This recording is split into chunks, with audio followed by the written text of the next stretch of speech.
Hello. I recognize a few people here in the audience, which is always good. It's a very important day for me today because 8 years to today, I retired from this firm. I walked out of that door at Embankment Place. And you can almost predict when you're going to be 60, almost. I could see the day coming along, and I thought I prepared for it. I set up an arts charity. I even built, very arrogantly, an opera house to run these fantastic programs when I was going to be retired. I thought I'd reignite my writing career, and I thought I'd go back and sort of do a bit of sailing. But the day I walked out that door, I don't know if you remember John Major, the guy who used to be the security guy, and he said, Glenn, it's a pity you're going because I'm really going to miss somebody to take the mickey out of. And he'd do that, he'd say, banker's house today, Glenn, or, he'd say, part-time. And it's actually, as I walked out that door and went home, suddenly I realized that this Pavlovian conditioning that we had from some 28 years with the firm, the stretch targets, the KPIs, filling the pipeline for a global client, and all those sort of things weren't going to be there. And I thought, what am I going to do? I don't need wealth creation. I mean, I've got the opera house, and and there's a limit to the amount of bottles of champagne that you can drink or the number of times you go to Glyndebourne. So I really felt a vacuum, a real vacuum. And I went away with my wife to a place called Holt over in Norfolk, and we sat together talking about this. And it was on Monday morning over the scrambled eggs that I saw this article. It was from the newspapers of the Sunday. And the article was about energy poverty in housing, where people in social housing, up to 40% of people in social housing were having to make the choice between food on the table and heating their homes. Little kids having to live in environments of under 12 degrees centigrade, asthma, and mortality in the elderly, mortality and a penalty on the NHS of several billion. And I said, I'm sure I can do something about this. For God's sake, I've worked for the greatest professional services firm in the world for 28 years. I can do something about it. I think I know something about it. And I'd instantly there, on that Monday morning, I'd solve this problem about how to solve how to satiate my Pavlovian addiction. And so I did what we were all taught in the firm, 101 of bringing change, is surround yourself by people who think like you in terms of the passion for what you want to do. Also make sure that they're also diverse. They come at the problem from a number of different directions. And I was really lucky. I had two people in Wales where I now live, a young architect who said, Glenn, I want to come and work for you. I want to change the world. He said, I'm fed up of building small little brick boxes. And there was another guy who was a carpenter. He said, I think I can build a house for £10,000, a fantastic house.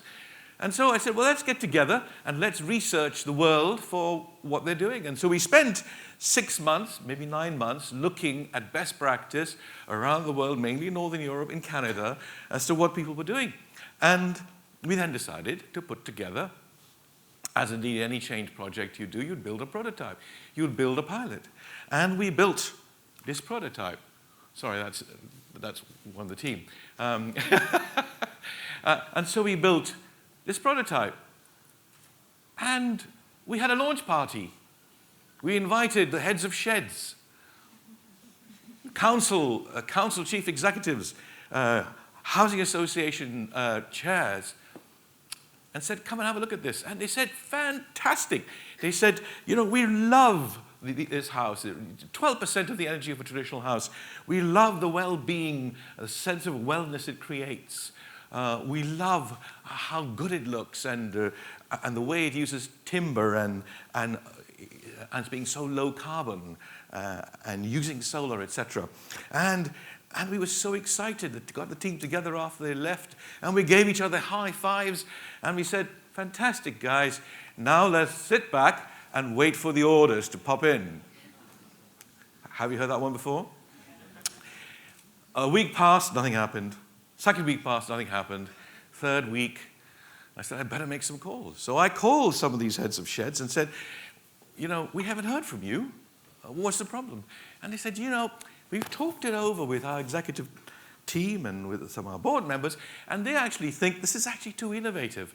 It's too new. The banks won't like it. The insurers won't like it. We won't be able to get it past our management and our boards. And we went from this huge level of excitement to deflation. And again, could I ask you, where haven't you seen that before? And here is where this sense of purpose came back in. Because when I got the team together and I said, what are we going to do? And one of them said, well, actually, nothing's really changed. We're still enthusiastic about this idea. The idea is still a good one. We know it's good because it works elsewhere. It works elsewhere in Germany, in Austria, in Canada. It's got to work here. Let's carry on. And that was, again, part of this energizing. And so I refinanced the company, and we built a village, a solar village, to demonstrate the idea. And this time, when we had our opening, and we got real people in, real people, real tenants who started to speak fantastically about it. The government minister for housing came along, and the press came along. And they spoke widely about it. There were full pages of descriptions of the Guardian, in the Eye, and then we started to get calls. And I'd like to say that the rest is history, but it's not, because we're still on the campaign. We've now got 2 villages being built, another 2, and next year's pipeline is fantastic.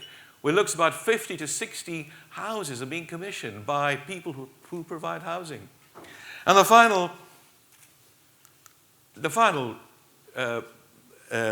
part of my talk is actually going in and meeting some of the people who live in these houses and seeing their smiling faces. And doesn't that energize renewal? Doesn't that actually energize the sense of purpose? And so I ask you, when you're taking on something challenging, something renewing, is that be clear about where that passion is, what those objectives are, and why you're getting up in the morning to do it. And I think you'll find that'll take you right up into the sky. Thank you very much. Thank you.